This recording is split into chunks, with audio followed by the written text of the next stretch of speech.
I will go ahead and call this meeting to order. Why don't we go ahead and take the vote for the quorum.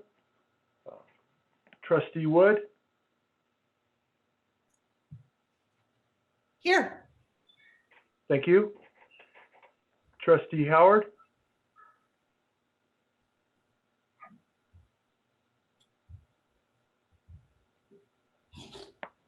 Present. thank you. Trustee Barnes, Present. Trustee Banducci is here. All right, well, we do have a quorum. Again, I appreciate everybody's patience to try to give Trustee McKenzie some additional time. For those of us that have been here, lived here for a while, we've noticed how it has gotten a little harder to get around with the traffic and takes a little longer. All right,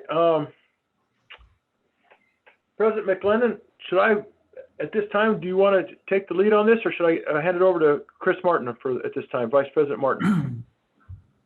Trustee Banducci, I think we're good to go, and hand it over to Chris would be just fine.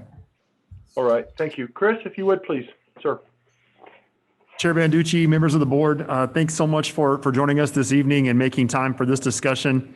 On Wednesday afternoon, we held the bid for the Meyer Health Science expansion facility, and our bids came in a little bit higher than we had authorization for, and that's the purpose of our meeting tonight.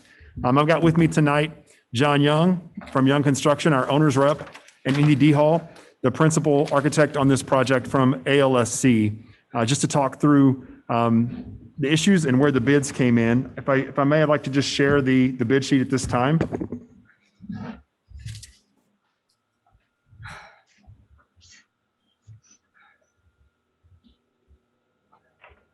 You can see from the sheet provided that the bids came in, it was a really, really tight, actually. TW Clark came in with a complete bid with alternates of $7.6 million. Janot Construction, $7.7 million. Leone and Keeble, 7.6, and Ormond Builders, 7.7. And so we felt like this was a really well developed bid. It was very tight. There weren't lots of outstanding questions, and I think there was a 2% variance on all of these actual bids at this point. So at this point, I just wanted to open it up for questions and see if there were other discussion from the board.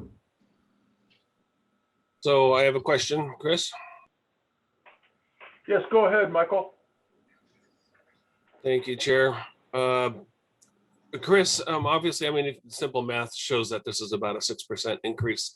Do we know that this increase is due to an increase in construction materials? It's what I'm suspecting. And the follow-on question that I have to that is, anytime I'm getting multiple bids, I always take into consideration that the cheapest isn't always the best.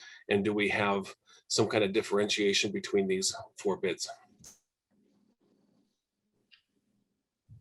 Trustee Banducci, Trustee Barnes, I'd like to invite John Young, our owner's rep, to just address specifically some of the issues that came in with materials at this time.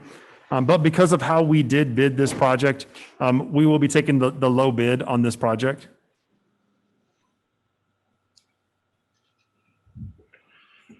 Sorry, let me interrupt. This is Chair Banducci. Are you saying, Chris, right now that you are saying you'll be recommending the Leon and Keeble Incorporated bid? That would be your recommendation? Chair Banducci, that is the recommendation, yes. Okay, all right. Well, let me let John go ahead. Sorry, go ahead. Thank you. Good afternoon. Thank you, Chair Banducci. Can everybody hear me clearly? Am I I'm on? clear. Okay, Yes, great. yes. Thank you. So I hate to go ahead and throw this out there, but we'll call it the COVID construction impacts. I mean, everything from supply chain logistics to material costs of, you can't, if I had a crystal ball, it would be a good time to retire from construction because you just can't guess what's going out there right now.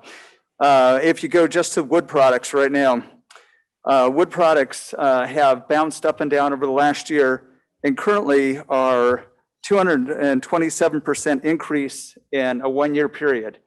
However, back in November, they were about half of what they are right now. So we just don't have a good crystal ball. There's just too many market factors going on right now to actually be able to say, hey, we think this project's right here. We're on other projects we're involved with, and I know ALSC's budgeting team are involved with, we're putting larger contingencies because we just don't know. One of the things that, so let me stay with materials. Steel, just in probably the budget impact there, we've had an increase of about 31% in the last year on raw materials. So that's about $250,000 on this project alone. We've got a lot of aluminum in our storefront systems. That's increased over 52% in raw materials. So that's a budget impact of about $100,000. Gasoline, fuel oils, I can't tell you how much that impacts the project, but in the years since we did our last budget update, the price has gone up 371% for raw materials. I mean, so it's just, again, no crystal ball.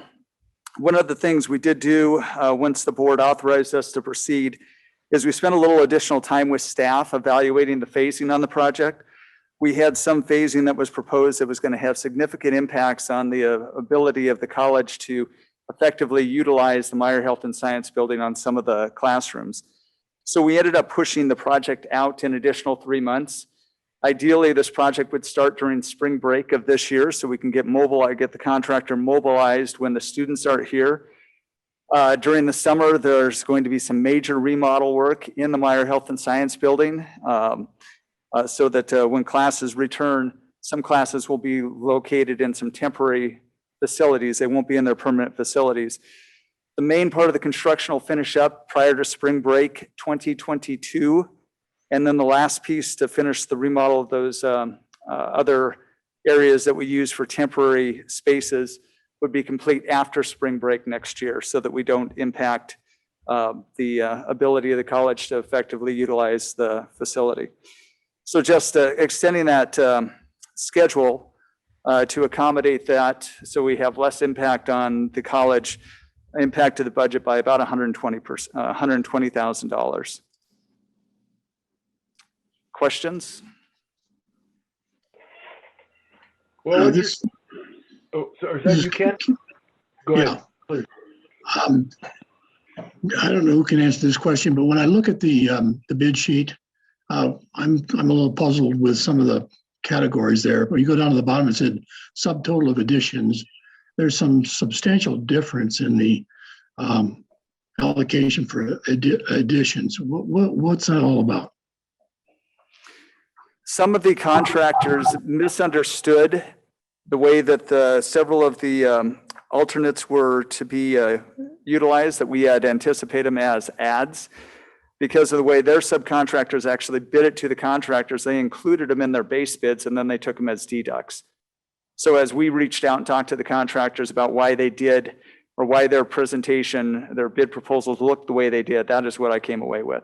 So when utilizing the information that Chris passed, at the end of the day, if we take all the alternates into play, we're pretty much apples to apples because of that misunderstanding on a couple of the contractors' parts when they bid the project. That still doesn't, I'm still puzzled. If we took 181,000 out of the T.W. Clark construction, that brings the bid down quite a bit.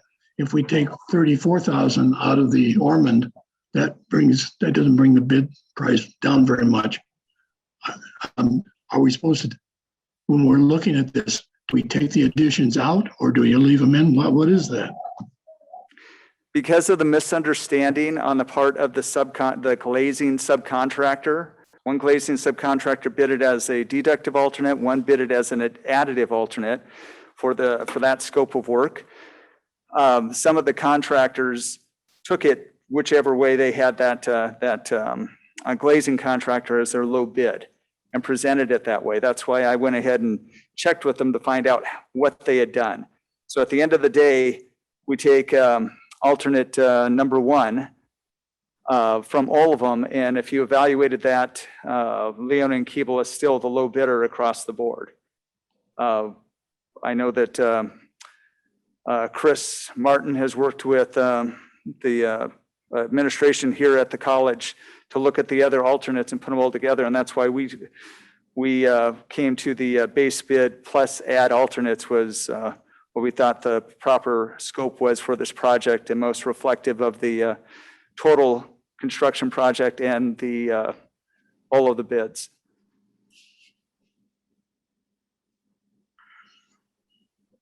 Mr. Chair?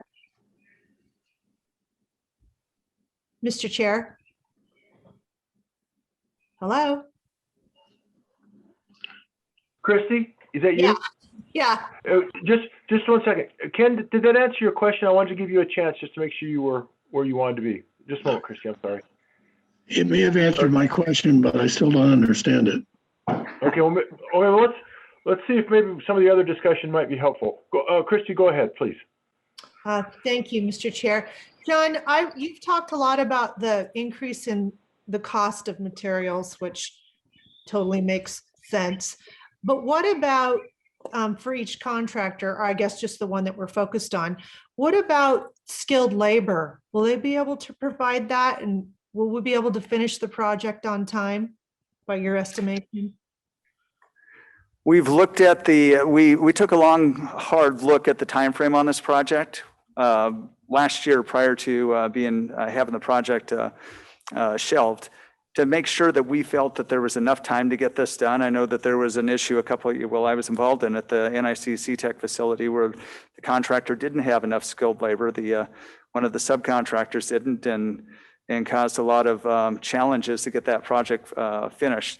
So we made sure that we provided adequate time to get this done. This project, in terms of scope and scale, is comparable to the student wellness and health facility. And we've got another full month of time on this project over what we had on that project for the main part of construction, plus the additional 3 months for completing the remodel work in the Meyer Health Science Building. Thank you. Michael or Greg, do either of you have any questions for John? I'll give it a shot. It's a derivative of Ken's, just to confirm I understand. So if we take. Yeah, please, go ahead. Thank you. Thank you, Chair Banducci. If we take Genox Constructions, their total base bid, I think that's line 5 down. That's 7.6 million roughly. It looks like they left out some of the alternatives in their base bid. For example, Alt 4, if you got to add 5,000 to be an apples to apples comparison to the other bid. And then because they left out other things, the total of the additions would be 144,500 that they left out. And to get everyone to the same alternates, then it's the bottom row that we should be comparison. Do I understand that correctly? That's correct. Alternate number 1 and alternate number 5, you can tell by the numbers that are in there, there was some misunderstanding about what the scopes were. You take TW Clark and they included a significant portion of their site concrete, or excuse me, all their site concrete work and everything as part of that alternate on alternate number 5. And they included what was supposed to be an add for the window systems in their base bid. And so they gave us a deduct on it. So just for example, that's what happened on TW Clark's. Leone and Keebles was probably, again, they had the same problem with alternate number 1. The two that, or the one that probably had alternate number 1 correct was Geno Construction. It should have been an add for the system. But the way there was a couple subcontractors out there with weird numbers, the way it all shook out, these guys took it as a deduct instead of an add. One more question. So these alternates, they're all going to be, all of these include the alternates then. So we're getting everything. When we go down to the bottom line, yes. I'm finished. Thank you. All right. Michael, do you have any questions by chance? Or still pondering it? No, I don't have any more questions at this moment. Okay. Mr. John. Chair? Oh, yes. Is this Ken? Yes. Yes. Go ahead, sir. John, last year when we voted to put this back online again, and I appreciate the fact that there is no crystal ball, as you said, but you had expected that the prices would be very good and very competitive if we went ahead with it now. And we've run into this COVID issue. And I guess my question is, using what limited crystal ball that you have, would it be best for us to put this back on the shelf again for a while, 6 months, and see what happens to the prices? Ken, that's a good question. All of the guidance that I've seen from the construction industry associations that we are involved in says that we're going to continue to see volatility in the steel, concrete, and wood markets over the next 6 to 8 to 9 months. As supply chains start being sorted out, as factories start reopening for production, the expectation is, I just received one last week, that steel is going to increase another 5% here in the next 90 days. Right now, lumber is just crazy. It actually, from last week to this week, it went up another 3 or 4%. So I guess it would be my recommendation that you go forward with it at this point, because we know where the numbers are at, rather than anticipating that numbers are going to drop. Christie's question earlier about manpower is huge. In the state of Idaho, we are really challenged for qualified construction workers, and that's true of the Spokane market as well. And that's only going to get worse as we continue to contend with the COVID immigration into North Idaho and into Eastern Washington. The more people that move here, the more houses, and then following that, more commercial and public works construction. So I think the market's actually going to get tighter over the next 6 months to the year, and prices are going to continue to go up rather than stabilize and go down. If we go forward with this, would we expect these numbers to go up if the costs continue to go up, or do these numbers stay fixed? And if they don't stay fixed, would the opposite be true? If the prices go down, that they would adjust accordingly? If we turn around approval of the proposed contract within the timeframe that's in the specifications, the numbers would stay fixed unless there is a monumental kind of issue in the economy or something like that. We dealt with that a couple of years ago. Steel went over a period of like 30 days, steel went up, I don't remember what the numbers were, like 27%. And so we negotiated with the contractor for, had him fix the purchase orders and negotiated with some cost impacts. I don't see that happening again, but again, I don't have a crystal ball. And that's the only time that I've been involved in that, where we've actually adjusted the contract after the fact. And, since I've been a licensed construction manager, so for over 20 years. Trustee Barnes? I think the other piece of that is we would not expect the contract to also be reduced if in fact prices were to fall. So just to catch both sides of that, we don't expect there to be an increase, but we also wouldn't expect to decrease the contract at this point. Thank you, Chris. This is Todd. I was going to ask that follow-up question, so thank you for addressing that, if that was an option. John, I have a brother that's a contractor, and if I understood him correctly the other day, and everybody's been speaking to it, it sounds like it's the reality. He was telling me a piece of underlayment, a sheet of underlayment a year ago was like $15, and now it's like $50, if I understood him correctly. So he's a custom home builder, but commercial, residential, I think it's impacting both equally at this point. Trustee Banducci? Yes. The only other, I guess, thought I would offer in the context of this conversation is the value of the programming that we are really desperately trying not to delay. We're trying to meet the need that this remodel is going to bring online. And so the amount of overage in that context is also, I think, getting the capacity to a place where we can meet enrollment demand is going to also be an important consideration. And Rick, from a programmatic standpoint, as John alluded to, sounds like we're going to extend this from spring break to spring break, but then with an additional, did I understand, about 3 months after that for the completion? And it sounds like that timeline still will work well for our instruction and such? That's correct. That's correct. Okay.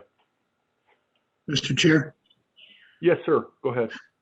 Um, all the discussion that we've had about the potential for price increases, and I appreciate very much, John, your estimating for us, or at least passing on what you've heard about the potential for price increases. It concerns me quite a bit, quite frankly, because now my question is our contract with these, whoever we pick, does that protect us from having to renegotiate this when price increases come along? I always thought these contracts were final bid contracts, and I want to know if we're protected under the contract from price increases. I can answer that, Trustee Howard. Yes, the contract would be a fixed price contract, a stipulated sum. Where we made an exception in the past is we were actually under budget when we bid the project several years ago. And then immediately after the bid, I don't think we'd even awarded the contract yet. The steel market went upside down or went crazy and went up about 27% in a period of several weeks. So we negotiated with the contractor to recognize those costs. But we were under budget at that point. We weren't under contract. After that contract was in place, it was the contractor's responsibility to purchase all of their materials in a timely manner to meet their obligations. So yes, you have protections under the contract agreement. Thank you. John, if I may, and this is really to you and Chris both. This is Todd, sorry. As I look at these bids, and I see a difference between the first and the lowest and the next lowest bid of $45,200. And as I look at that as a percentage of over $7.5 million, and then to Chris's point earlier, all four bids actually came in quite close. I mean, you're within what, about 180,000 change, 182. That's pretty impressive. First off, but it does make you feel that we got some accurate quotes here. If everybody's on the same page like that's good. There's no outliers or nobody really low or really high that makes you go, what were they looking at? What did we miss? When we've gone back to this and you've accounted for the alts 1 through 7, and you've tried to apples to apples this as much as you could get a Red Delicious to a Red Delicious versus a Red Delicious versus a Granny Smith, if you will. And we look at that being so close on the bid. Again, I'm not trying to second guess you guys or anything like that, but are we good and comfortable, I take it, with those numbers? Because we got them pretty close, and if we look at just the low bidder, we feel comfortable we accounted for everything and we fairly evaluated all four. And I don't know any of these four, so I just want to make sure, because it is so close, that we're very comfortable with that. Trustee Banducci, I think your observation was very clear. We do feel comfortable. I've got Indy D Hall with us as well from ALSC, and I think part of this speaks to how well the bid documents were put together, that everyone seemed to be looking at this the same way. And so I'll just defer to John or Indy if they want to add anything to that. Yeah, I can add something, Chris. This is Indy with ALSC. Trustee Banducci, we've worked with the 3 out of the 4 builders and had really great success and partnerships in working with them: TW Clark, Gino, and Leone Keeble. We respect all of them, and I'm sure I would respect Orman Builders as well. I just haven't worked with them before myself. Our company has worked with all 3, and I could recommend any one of those to you to work with. Leone and Keeble is a great outfit. They actually remodeled our office, so I trust them a lot and have worked with them to trust them to remodel our personal office. Something I did, we reached out, our cost consultants reached out to Gino and all the companies actually, and that's Greg Thomas we work with. He's a third-party cost estimator. He asked them how they all felt and in all of this. The president of Gino is Rich Wells, and he actually said that he was surprised. He didn't have anything to do with bidding this as estimator did, but he was actually surprised at the project is coming in at the price it is. He thought it would come in higher. He's working on some other projects in comparison, and he thought that this was pretty good. He's saying that everyone is really busy, that it's a really tough market. So anyway, we felt good, and we've done the research to just talking with everyone, like John was saying, and he's reached out to everyone as well. John, do you want to add anything? I'd echo what you said, Indy. I've worked with, and I know the principals for TW Clark, Gino, and Leone and Keeble. Ormond is out of southern Idaho, the Boise area, and I'm not familiar with them. But all three of them are good contractors. I think there was some confusion on the one alternate that kind of skewed the numbers, but we, through sorting this out with them, we made sure that we have everything covered to the way that the contract documents are specified that Indy's team put together. So I feel good that we have a very accurate representation of what the value of this work is. And, history-wise, or just kind of looking back over the last 90 days, there are not a whole lot of projects in eastern Washington and northern Idaho that are similar in size and scope to this project on the public sector side. So this was really a good opportunity to see what this market is looking like right now. And I think, I hate to throw this out there again, but welcome to COVID construction. And, it's probably going to be 1 or 2 years, maybe 3 years before things get back to normal. All right. Well, Mr. thank you Chairman? both for your thoughts and insights on that. I'm guessing Alt 1 was the big outlier in the sense of kind of evening that up amongst everybody so that it was accurate and how they were quoting it, so that it was, again, the apples to apples comparison, because that looks like it had the biggest variances, plus or minus, obviously. So, Mr. Chairman? someone else? Is this Michael? Yes, sir. I only had one follow-on ahead. question. Obviously, Yeah, go ahead, please. we as trustees want to be responsible with money, and obviously we're in the great position that we're not taking out a loan on this. So my final question would be, I guess, for Chris, is that we're looking here at a 6% increase over the budget. How does this affect the sources from which we are funding this, and any changes in that? Trustee Banducci, Trustee Barnes, just to follow up there. Trustee Barnes, you make a great point. First of all, I just shared that the capital reserve remains well-funded, the board's capital reserve. There's been no other withdrawals from that. This is the only project that's currently budgeted and approved for those funds. I'd also share that as of the end of January, we were looking at a $2.5 million net income for this fiscal year that will be carrying over into fund balance, part of that for the end of this year. And so we anticipate putting money into the fund balance at the end of this fiscal year that I would suggest could go towards funding this or the reserve. But either one of those is a very strong source. Chris, was that as a result of the COVID or the CARES money and some of that we had such a surplus? Actually, Trustee Chair Banducci, it actually has to do with the better than planned enrollment in the fall is primarily where that is coming from. Okay, thank you. Mr. Chair? Mr. Chair? Ken? Yes. Yes, Ken, go ahead, please. So I guess this question is for Chris. Chris, what's the dollar number that you're asking us to approve? I would be asking for $650,000. Additional, Yes, sir. so that the total budget would be $7,650,000? No, sir. It would be more like 8 million, probably 8,200,000, close to that.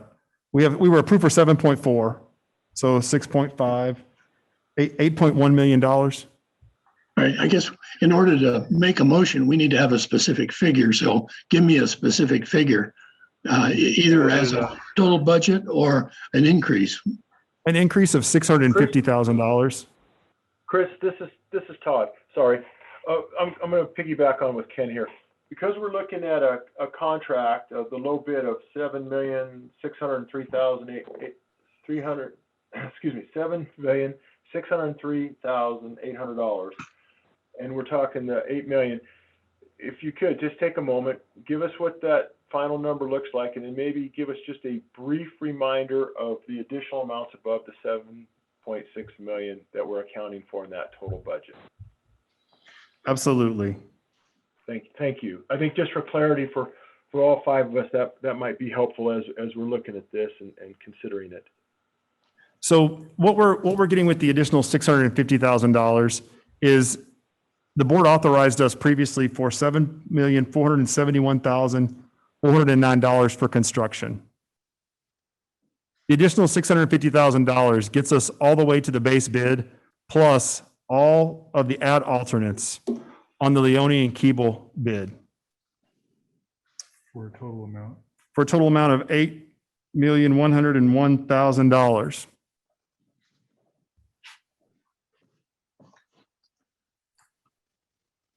Okay. Chris, Ken, question? John, Well, only that I'd Yeah, like go to, ahead. I'm trying to formulate a motion, and I guess I'm sort of torn. Do we just add 650, or do we give it, I'd just as soon give a total budget figure of $8,101,000. So we know what this costs, and that's. Trustee, Go sorry, ahead. Trustee Banducci, if I may, I think John Yeah. Young has a comment and maybe a math correction on my part. Yeah, Okay, so the John- difference between, Yeah, go ahead, sorry John. about that, Chairman Banducci. The difference, the one item that's not included in the spreadsheet that we also bid at the same time was the laboratory equipment. So that is what gets us from the Thank numbers you. that Chris Thank was you. talking about to that 8.1 million, 8.15 or $16 million. And that, the laboratory equipment came in exactly as budgeted. Budget was $500,000. It came in at like 485,000. Now, we're not asking for approval of that tonight. It's within the budget because we still have work to do, myself and NIC staff going through that proposal and just making sure we have everything that we want to have in that lab equipment proposal. Thank you for that clarification, John. Appreciate the additional information. So, Ken, does that help? yeah, well, maybe. So the 8,101,000, does that include equipment and everything? It includes construction and all the equipment that will be in the labs, yes. All right. So if we, Will that if, include, sorry, Ken, go ahead. so if we do a motion to approve a budget for this project, including equipment of $8,101,000, that will cover everything you need as you see it right now. Yes, sir. Can I ask a Trustee- question with that? This is Trustee Banducci. I want to piggyback on Ken one more time.